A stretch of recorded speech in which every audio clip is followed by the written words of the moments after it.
by just practicing a lot of yoga. It transforms me each and every day. It makes me the best me that I possibly can be. And everything else just, is getting watered and growing all on its own. I don't even have to do anything. And it just happens. That was Jacob Manning, and I'm Henry Winslow. You're listening to Dharma Talk.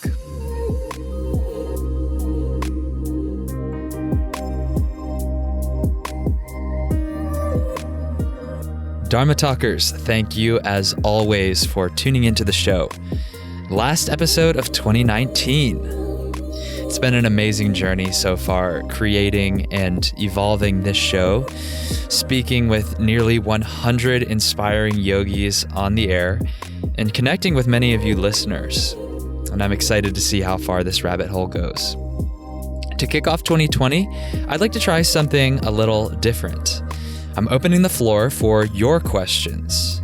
Next week's episode will be Ask Me Anything Q&A style. So, what would you like to know? What questions do you have for me about Dharma, yoga, or my thoughts on topics covered on past episodes of the show? Submit your questions at henrywins.com/AMA, and I'll select a few to cover next week. Once again, that's henrywins.com/AMA.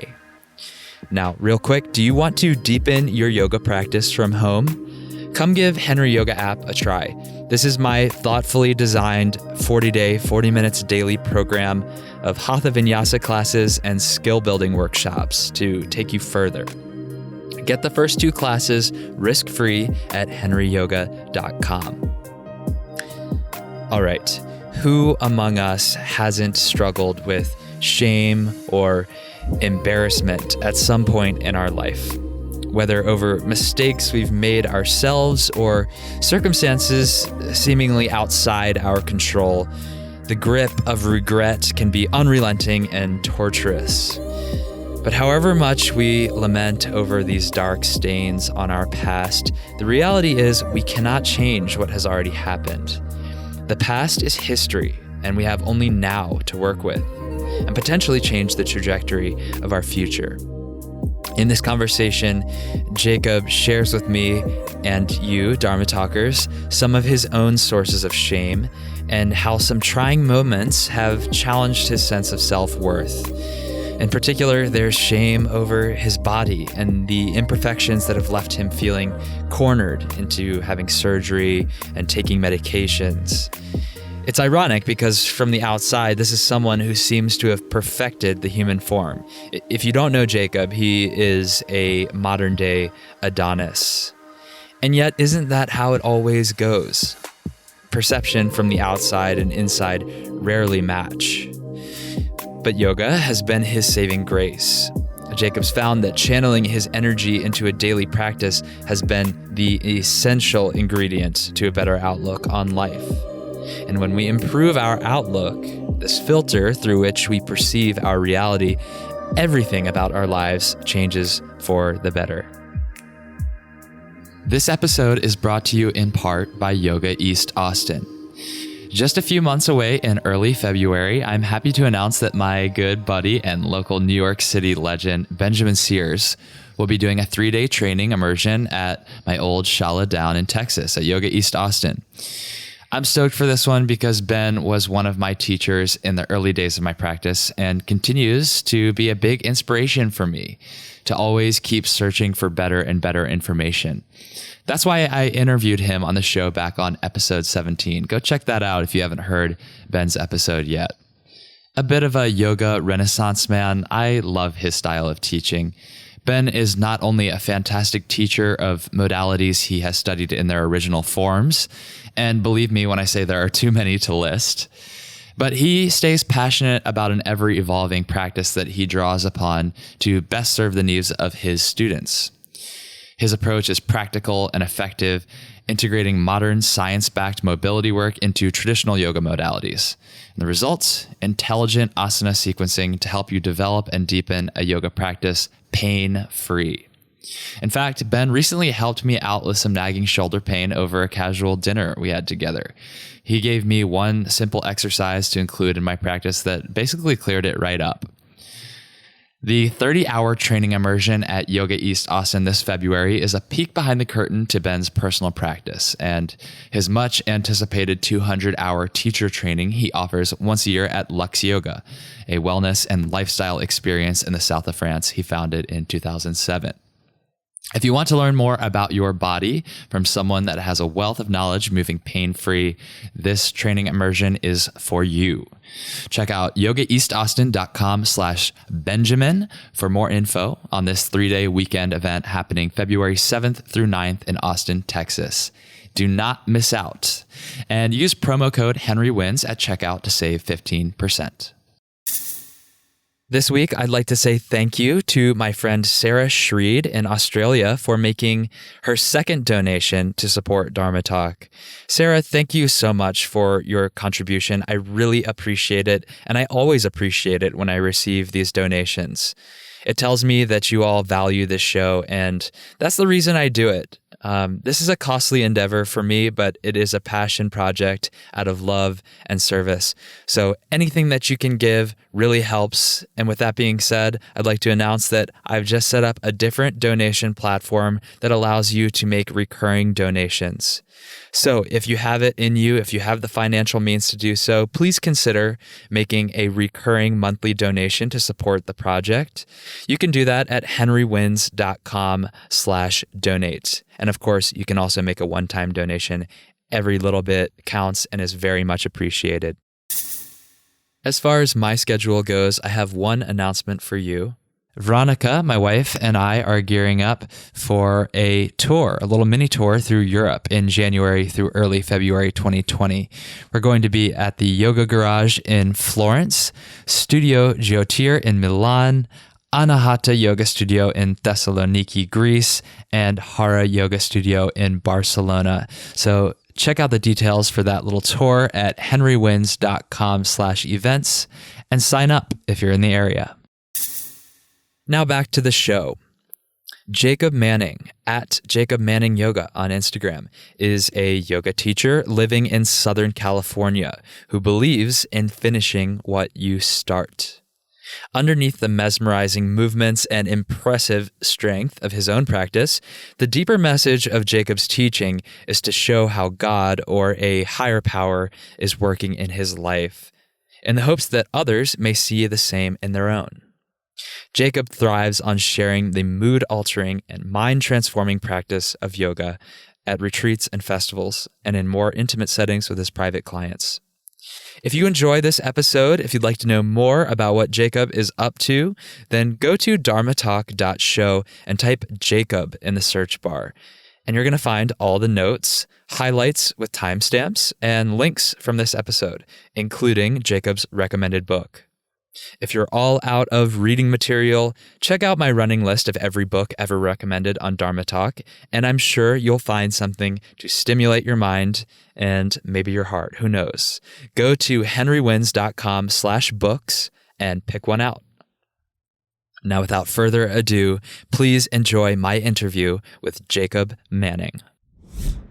Jacob Manning, how are you? Welcome to the show. I'm doing well. Thanks for having me, Henry. My pleasure. My pleasure. I'm kind of surprised, honestly, that we haven't met yet because whenever I go to Orange County quite a lot. My wife, her family lives there. So we visit a few times a year, and I spent a little time with Christian Flores. He says, you guys are buds. So, it's a long time coming, and I appreciate the chance to connect with you. Yeah, no, I just realized you've been in Newport. I saw in one of your pictures, and I was wondering, whoa, I've never met him. I thought he lived in Europe all the time and never came here. So it's pretty cool. No, I don't live in Europe. I live in New York right now, but that's going to change soon. I'm going to be headed to your coast early 2020 to live there. So pretty stoked about that too. Wow, what a big mix-up. I thought you lived in Europe. What are you moving? How come you want to move here? Well, it's just that it feels like that time to to change things up. It's that mix up, we want that mix. My wife and I have lived in New York for some time now, and it just feels like it's time for the next chapter. So we're going to do a little traveling. We'll go teach abroad. We will go to Europe, but it's certainly not our home. But then when we do settle down, it feels like LA is the right place. Yeah, Southern California is my favorite, man. I've been everywhere. Nice. Well, we'll be talking soon in person, I'm sure. But for now, I always start these conversations with the same opening question. So I want to give that to you and hear your reply to that, which is, what does the word Dharma mean to you? And what is your Dharma as you understand it today? Pretty much when no one's looking, no one's paying attention, and what I'm doing, how I carry myself. A Dharma to me means karma. So if you're consciously making hurtful decisions, meaning hurtful towards others, that will come back tenfold, and vice versa. If you're doing things like putting your shopping cart away, opening the door for people, doing the right thing for the right reason, then that kind of karma will come back to you. If you do things to intentionally hurt people, or you are putting pretty much bad energy out there, and then that's going to come back towards you. Yes, the interplay of karma and dharma is very real, and the fact that you said that right away makes me think, okay, did he learn that lesson the hard way? Why is that top of mind for you? Well,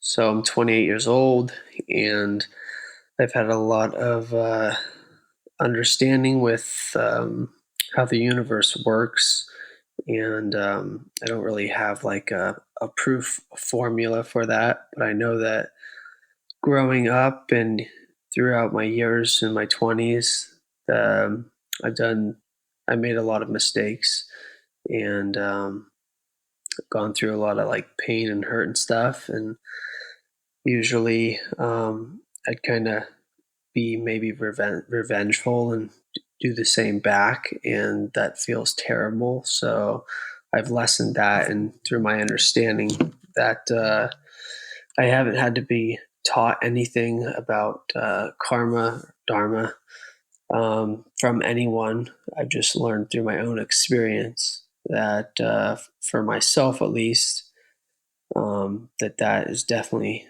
the case, and also through watching other people's decisions and what they do, and being able to see the ripple effect that it has on other people, and then how it kind of comes back on them, that my case isn't like special. It's part of the journey for everyone to learn that, and I don't think anyone's really going to learn that through, well, I don't think, I could be wrong, but through your parents telling you about it or anyone else. You pretty much got to go through things yourself, and learn your own lesson. And so that's my take on that. Yeah, that learning through experience, to me, that's kind of that's at the crux of what Dharma is. It's like our path, and all of these struggles and hardships that seem like they are at odds with what we're trying to do at the time. But in retrospect, when you have a little bit more perspective, it becomes clear that they've paved the way for you. So you mentioned some hardships that you face that help you to learn these lessons. Let's get specific. Take me back a little bit and share a bit about your past with me and with the listeners, and how that set you up for a yoga practice, or initially drew you into a yoga practice? Right. Well, I'd start with probably my late teens into my 20s. I saw people partying and doing things, and it was making them pretty happy. Drugs and alcohol, to be specific. And so I thought that if I did the same, that I would also be happy and fit in, and that's cool and all. But that came with stealing and breaking into people's houses. That came with a lot of consequences and making decisions like I said, breaking into people's houses and stealing money from my parents when they're not looking. Um, and I feel like that's pretty specific, and that brought me into a lot of pain, and that's what I mean. That's where I think like the Dharma comes in, and at least getting that back in return, like getting things stolen from me and people breaking into my car, or basically the exact same things that I've done. And I feel like the most character building thing for myself is to understand that I've been in the same place doing the same thing, and not to be judgeful and let them have their experience and know that it just is my turn to be on the opposite side of the case. And presumably, you also took away that, it's also my turn to set a different pattern in motion. Yeah, like getting a big reality check. It's like some people call it like an epiphany, a spiritual experience. So I've had plenty of mine, and when you wake up from being asleep, literally even, uh, as opposed to coming to and being struck with like maybe you can call it God or like the universe or whatever have you, um, that you don't want to live like that anymore. And that's been pretty much my experiences over and over again. And if you're anything like me, you have to hit your head a few times to walk a different path. So what was that moment that really flipped the switch for you? Take me back to that episode. Even if it was, the fourth or fifth time that you learned the lesson, what did that experience feel like for you to actually take a step back, look at yourself and say, okay, I'm going to make a change? Yeah, so really specifically, like recently in the past like 5 years, I've had to get surgery twice, and it wasn't like like I'm gonna give you this crazy story about like, oh, waking up in jail and I got in a fight and this crazy stuff. It was more subtle, like having to get knee surgery and surgery on my chest actually like 9 months ago or so, that I was like prescribed pain medications, and I thought the case made sense to take the pain medications, knowing through other people's experiences, being in the condition of that I have, like with uh, having to put stuff in my body to alter my perception as much as I need to drink water and eat food for survival. That even having to get surgery and having like a really good reason to take these medications to reduce the pain, that it for me that it comes with a disconnection to reality, and it feels pretty empty. So again, like the whole coming to thing happened for me, and it was a lot. It was actually a more a more kind way of being to myself, and not like judgmental, and not having really there being remorse and shame, but just an understanding of myself, which is why I've started doing yoga, is to have a deeper understanding of myself and why I am the way that I am, and why that's okay, and how there's probably a lot of people out there that are uh, able to relate to me, so I don't feel so alone, because I know all about that feeling. Hmm. Why would you have felt shame if you're comfortable sharing? Why did you have to have surgery? Oh, so I had a knee surgery because I had an ACL and meniscus tear in my knee like 5 years ago. And then I had a surgery on my left, actually both pecs, but mostly my left one, because I had this like cyst gyno, and it was benign, but the doctor felt that he could see potential cancer going to happen there. So I took the step and got the surgery. I see. And there were hints of self-doubt and shame around even needing to get medical help. Is that what you're saying?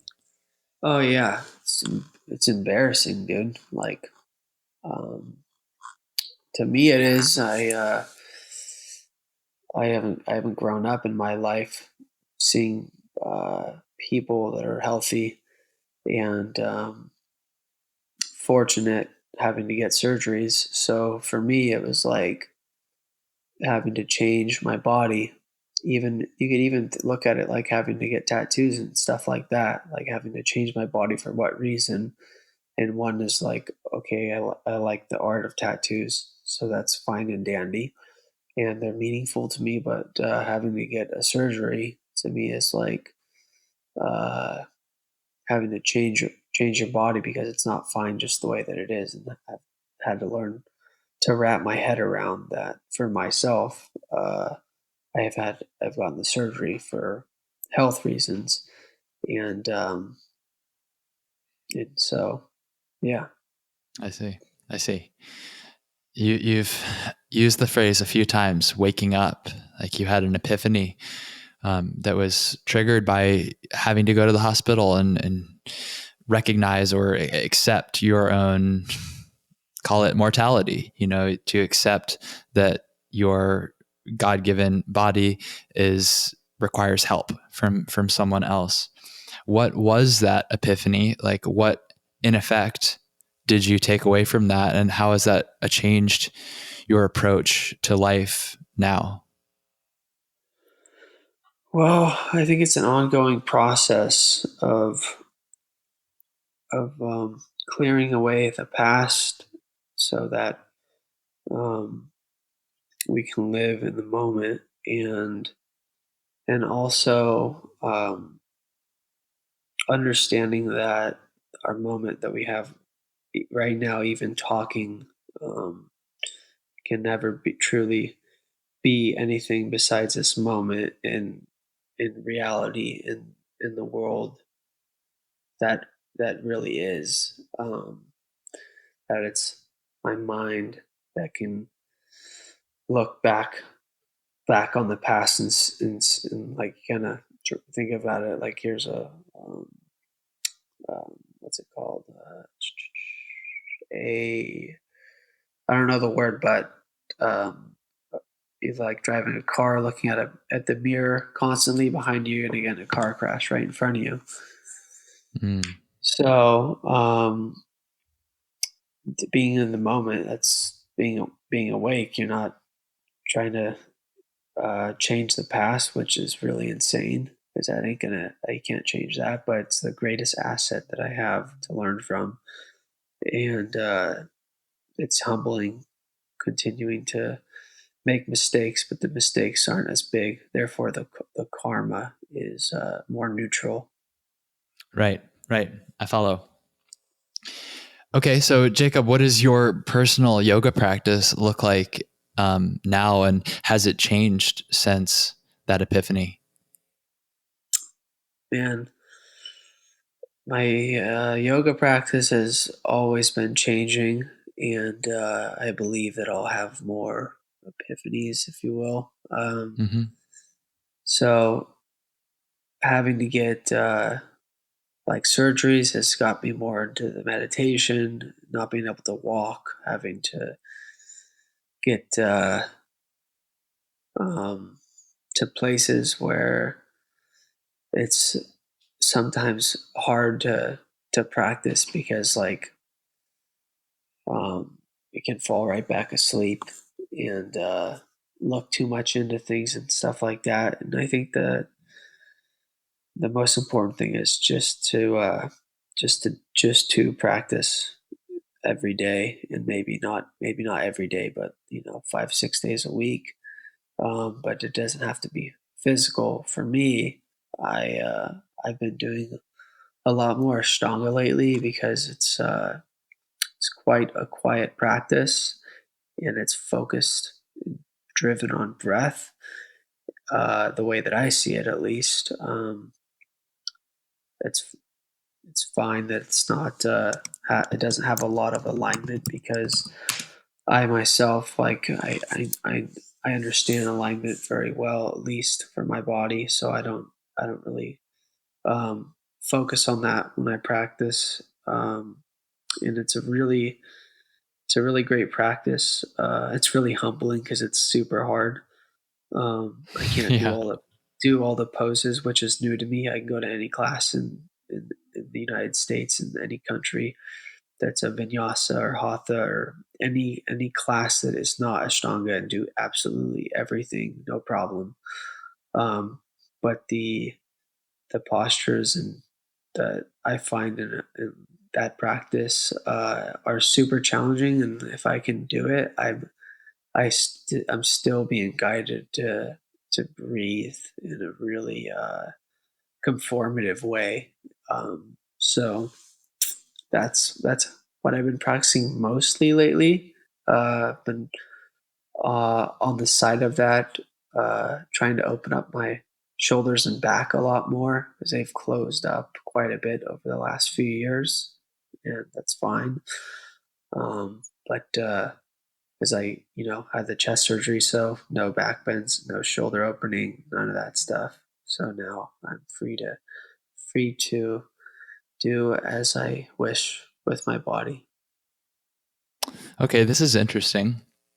How, as someone who has a very capable yoga practice, at least from a visual standpoint, from the posture standpoint, you can do anything that you show up to a class and they tell you to do, and it's not really, no sweat, basically. How do you remain motivated to continue pushing yourself and being in that discomfort zone, that place where you feel challenged, where I think you and I would both agree is where the growth happens? So I go to classes to sit, close my mouth, and conform to the teacher, meaning I'm turning my thoughts, my actions, and basically myself, like I'm leaving my ego at the door and just doing whatever they say. So it's not that I'm going to get challenged, because unfortunately that won't happen for me anymore. It's more of doing that, and then for myself, like um, the the the Ashtanga stuff is really hard, man. Like there's 4 poses that I can't do. Like I'm not even close. I don't think I'll ever be able to do one of them where you like. I think it's John Shirshasana C, maybe, or maybe Yeah, the it's, I Janu, don't where know. you turn your heel up and push the sole of your foot into your inner thigh. Yeah, for the love of God, I don't know how people can do that with their ankle behind their knee. I can't do it. It like trips me out. being able to see people do that, but I bet it trips people out for them to be able to, see me do something on one arm Yeah. comfortably. Right. So yeah, it's So are you doing your Ashtanga practice self-guided, or are you doing a Mysore practice somewhere? so right now I've been doing quite a bit with my girlfriend Cheyenne. Like I have a good sized living room. Yoga mats right here. Unfortunately, it doesn't get that hot and that good smell of an Ashtanga room. You know what I'm talking about.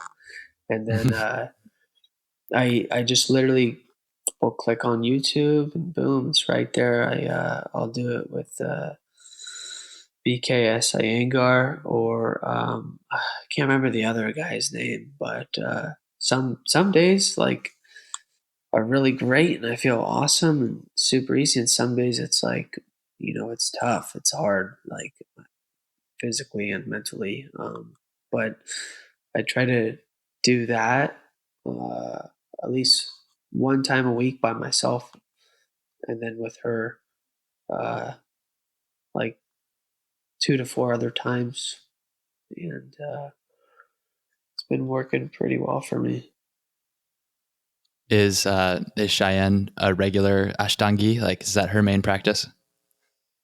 No, it's she just likes all kinds of different things that involve working your body and stuff, but she really likes it. Like we can really relate to each other on a lot of the poses, because a lot of the poses that we can both do, there's a few that we both can't do, and we just like look at each other and like laugh and stuff, and it's pretty cool. And you like looking at the TV, and the first people in the first 2 rows, like 8 people, all like do the thing with their ankle and heel. We're looking at each other like, what? Like what have we not been doing?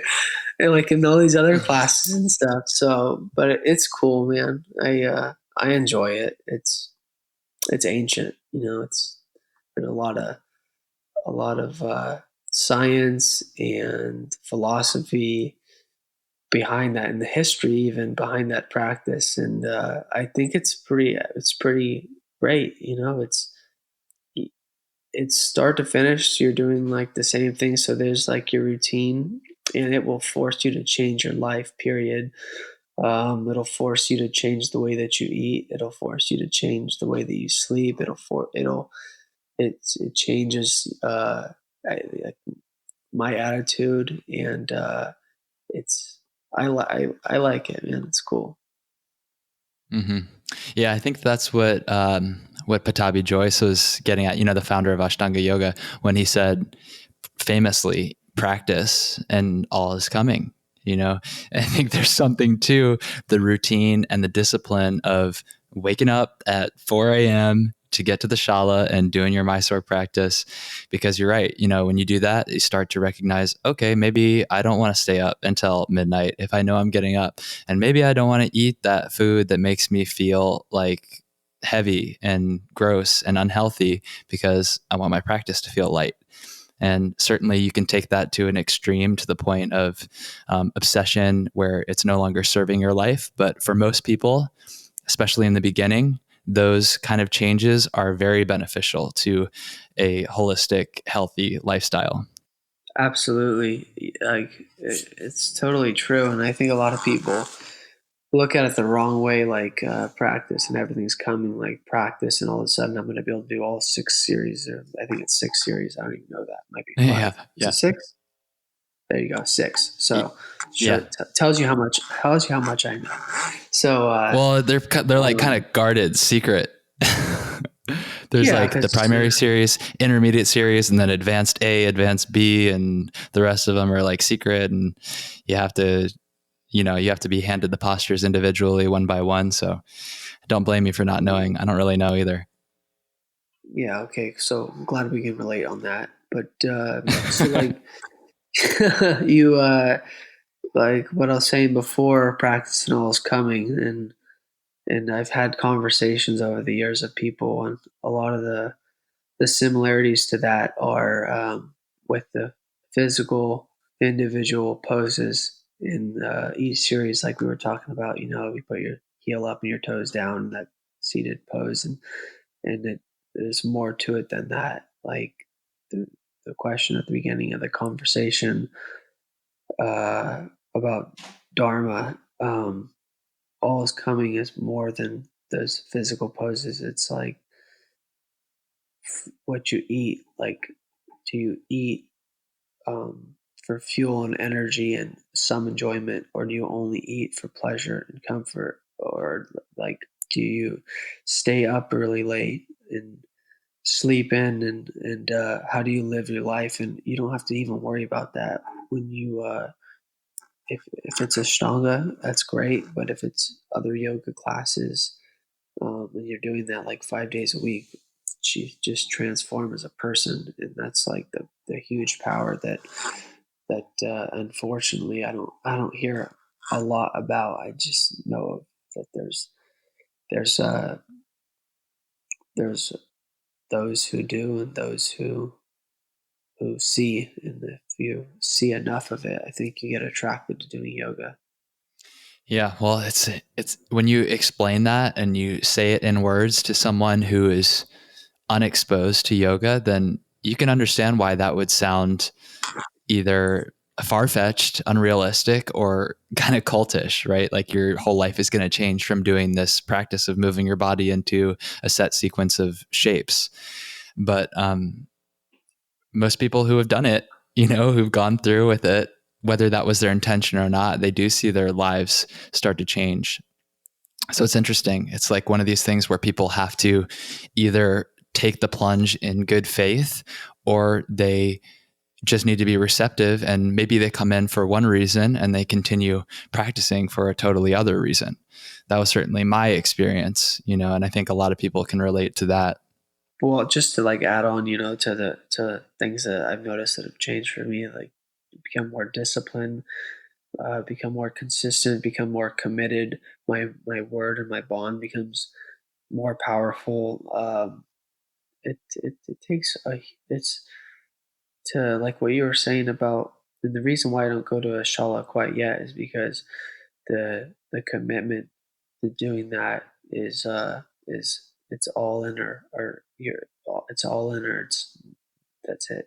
I'm not going, period. So right now I'm just doing my practice on my own, and then when my heart goes in that way, then I will. I used to go to Encinitas every morning to practice with Andrew Hillen, and that was great. Loved it,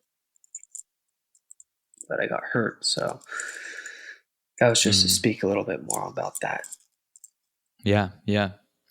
Well, I know there's something else that is very close to your heart as it relates to your whole experience with not only practicing, but also teaching yoga. And that's this idea that yoga has shown you how God or some higher power is present in your life. And that, your yoga practice and your teaching is in hopes of inspiring others to recognize that force working for them. You want to talk me through that a little bit? Walk me through how that plays out for you? Yeah. So for the most part, it's magic. Um, it's almost like there's still so much unknown to it, but I can tell you, when I'm not practicing daily, as opposed to when I am practicing daily, um, my happiness, like when I practice, I'm a lot happier. I'm a lot more excited. I'm a lot more positive. Um, I'm a lot more pleasant to be around. Um, I I talk a lot more like enthusiastically. I'm more energized, and all these things allow me to see this exact same thing in other people's lives. So it'd be like if I could see God working in your life, it makes it a lot easier to see God working in my life. And I it's really It's so special that I don't really have words for it. I just know how much how great my day is, and how I draw I draw a really big crowd in when I'm doing a lot of yoga. Naturally, it just happens. I don't know how it does, but um, and I draw. I notice this too by just practicing a lot of yoga. It transforms me each and every day. It makes me the best me that I possibly can be, and everything else just is getting watered and growing all on its own. I don't even have to do anything, and it just happens. So God's a mystery, though. I don't have a picture that I could post on Instagram for you, but I can tell you, I definitely feel that connection after that I've done my practice, and I get in stillness, whether it's practicing and then lying down, or it's practicing and sitting, or it's practicing and driving in my car, and like you get that feeling of gratitude, like you're gonna cry, but you're not, but you might not, but maybe you will, and just notice the beauty in in everyone around you and everything. Because noticing that in itself is not what I have done my past life, at all. Well, to kind of circle back and close the loop on how we initially opened this whole conversation, this pattern that you saw from early adulthood, basically, with doing things that were destructive or harmful to other people and having them turn back around based on the flow of the universe. You could call that God as well. How has all of that, like that understanding of karma and dharma, been reaffirmed by the effects of your yoga practice? Oh boy, that's a really tough question. That's a really tough one. Um, I felt like there was like three questions in Feel one. free to interpret however you like. But I mean, essentially, what I was trying to ask is like, have you seen in through your practice that the efforts or the positive energy that you put into practicing and feeling good, like, are those coming back around as well to you? That's really well. That's a beautiful question. So for me, myself, when I practice very, very seriously and very hard, period, and I I get in return um, happiness, and just really enjoy my life, and I get to. I haven't always gotten to, because I haven't always had one, but now that I do have one, I get a decision to practice and put in my best effort, and or I get a decision to not do that, and I don't get to enjoy my life that I have today. And it feels very clear. Like, I did it today, so I get the reward. I didn't do it today. I don't get the reward today. Yeah, Is and that fair? it's not even like it's not even like I'm like self harming myself. You know what I mean? Like kind of beating myself or shaming myself. It's just the reality. It's like I do yoga and I'm stoked on life and happy, or I don't and I'm lazy and depressed. It's one or the other. Pick or choose for me. You're right. And it seems like a pretty obvious choice. Yeah, it is. It's like, you want to be happy, drink this glass of water. You don't want to be happy, don't drink the glass of water. Period. Like, it's as simple and as like point blank as that. Like, I do I do yoga today. I haven't practiced today, bro. I haven't practiced today yet. And let's see, it's 1:30 where I'm at right now. I have probably like 7 hours to practice, and I'll be super stoked. And I've been teaching all day today, so that's why I haven't yet. And I slept in this morning because I had a Halloween party with my family last night, so I ate a crap load of food, and I'm like, yo, I'm not gonna wake up and do Ashtanga. No way. I'm gonna let that digest for a little while, and then I'm gonna do it. Yeah. Yeah. Right. So Yeah. It's an interesting pragmatic point for the yoga teachers listening. It's like, well, how can you, if you recognize the same behavior, the same pattern in yourself where you can really give more fully after you've practiced, then how can you set up your conditions? How can you set up your life such that you do your practice before you teach or before you have to show up or whatever it is that you need to do? Because if it makes a difference, then it's kind of absolutely. like your responsibility to recognize How it. are, how are you going to be a yoga teacher but not practice yoga? Yeah. You know, like I've gotten to the point too where would teach 4 or 5 times a day, sleeping in the studio, grinding, trying to get a sub spot, doing anything I possibly can to teach as much as I can, 4 or 5 days a week, and I still practice every single day, and I was happy, like I said. So I don't find for the it's really interesting because I thought the same fulfillment that I once started feeling practicing before I started teaching, I would be even more fulfillment once I started teaching, and there'd be even more like fulfillment and things like that. But really, I'm just guiding people in the practice of them fulfilling themselves, and I'm not gonna find fulfillment in fulfilling that and helping other people. Like the practicing yoga is a very fulfilling, satisfying thing.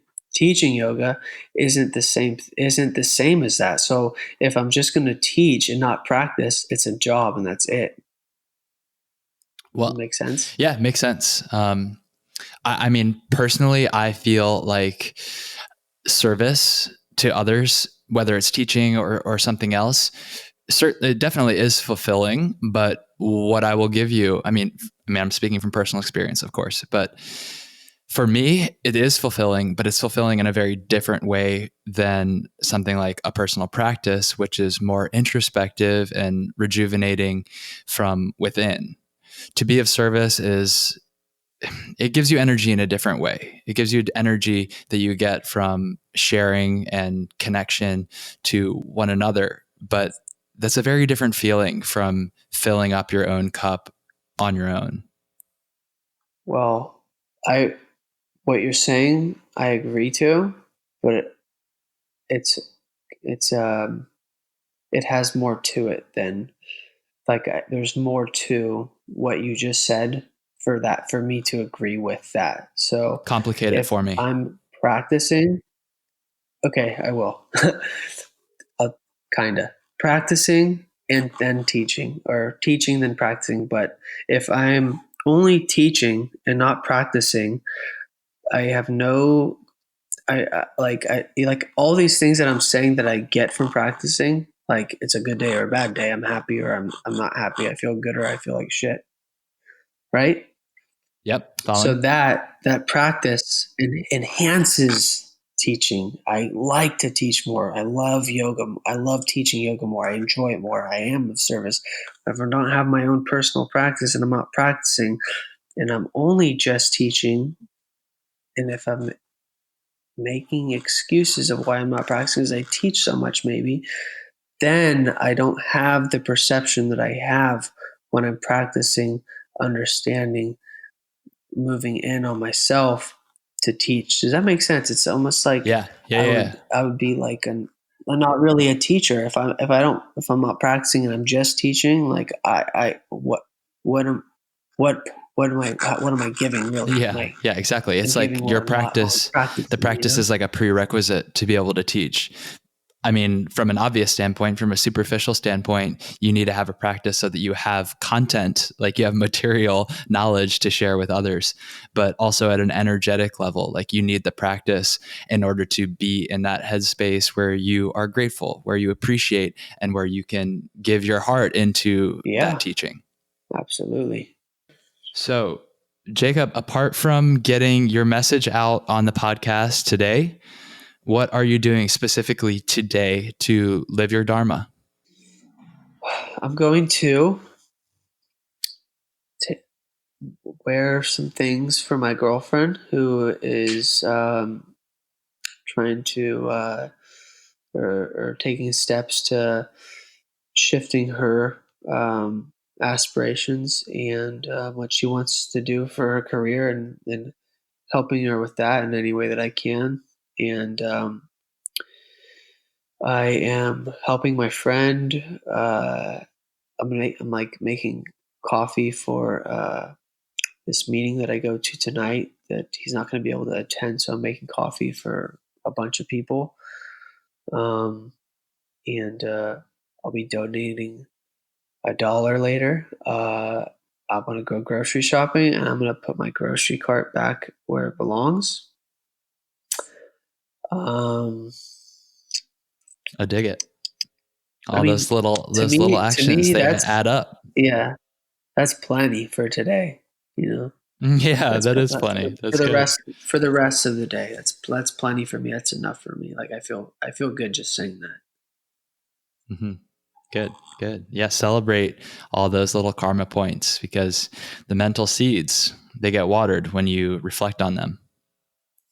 Yeah, and even just sitting here talking to you, like there's no money involved. There's like I'm not looking for to get anything back in return. I just hope that like there's someone somewhere listening to this conversation and feeling like they're just sitting here talking to us too. Beautiful words. I feel the exact same way. That's what this is all about. If one person gets touched and affected positively by the podcast episode, well, then it's worth it. It's done its job. I think now is the perfect Absolutely. time to roll on into the final section of the interview. So I end all these interviews with what I call the prana round. I'm going to ask you 6 rapid fire questions, and you answer in minimum 1 word, maximum 1 sentence. All right? Yeah, ready. All right. Okay. In 1 word, why do you practice yoga? Oh gosh. I love it. Okay. Nice. What is your favorite yoga pose and why? Shavasana, because man, it's juicy. It feels so good. It does feel so good. What's the single best cue or piece of advice that you've ever received from a yoga teacher? Breathe. Breathe. It's the classic, and it still works. It works every time. Yep. Recommend 1 book for our audience. It can be modern or ancient. Just give me 1 book recommendation that you think will serve the Dharma Talk listeners. Living Clean. Who's the author of Living Clean? I have to go get the book. I'm looking at it right now. Hold I'll on. leave it up to I might have the answer for you. You're gonna look it up? I think it's anonymous, buddy. Yeah. Oh, it's anonymous. There we go. Okay. Living Clean, The Journey Continues. That's the one. You're damn right. Okay. Yeah. By unknown, anonymous. All right. Next question. Is yoga for everyone? Yeah. Yes. Last question. How can our audience get in touch with you, and how can we support you in your Dharma? You can reach out to me through email or comment on like my most recent Instagram post. I won't really read the direct messages. Sometimes there's a lot of stuff in there, and some of it's disturbing. But yeah, to support me, engage with anything you hear me say that touches you, and let me know. I appreciate that. Right on. Jacob, thank you. I really appreciate you taking the time to chat with me and sharing your Dharma with Dharma Talk, the whole growing community on here. You're doing good work, one shopping cart at a time, and I celebrate that with you. So yeah, thanks for taking the time, and we'll catch up in California. Good stuff, dude. I love it.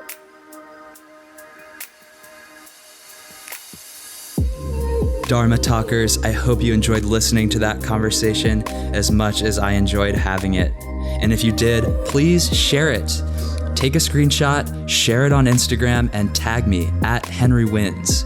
I love hearing from you about the conversations that make an impact for you. We have the ability to shape the world through our thoughts, words, and conversation. So let's influence the collective consciousness together. All my gratitude to Rory Wagstaff of Ease of Mind Productions for keeping our audio crisp and operations smooth, and to Patrick Kiebzak of Momentology Music and Art for supplying the powerful soundtrack to these conversations. Please remember to subscribe, rate, and review, and tune in to new episodes of Dharma Talk every Thursday.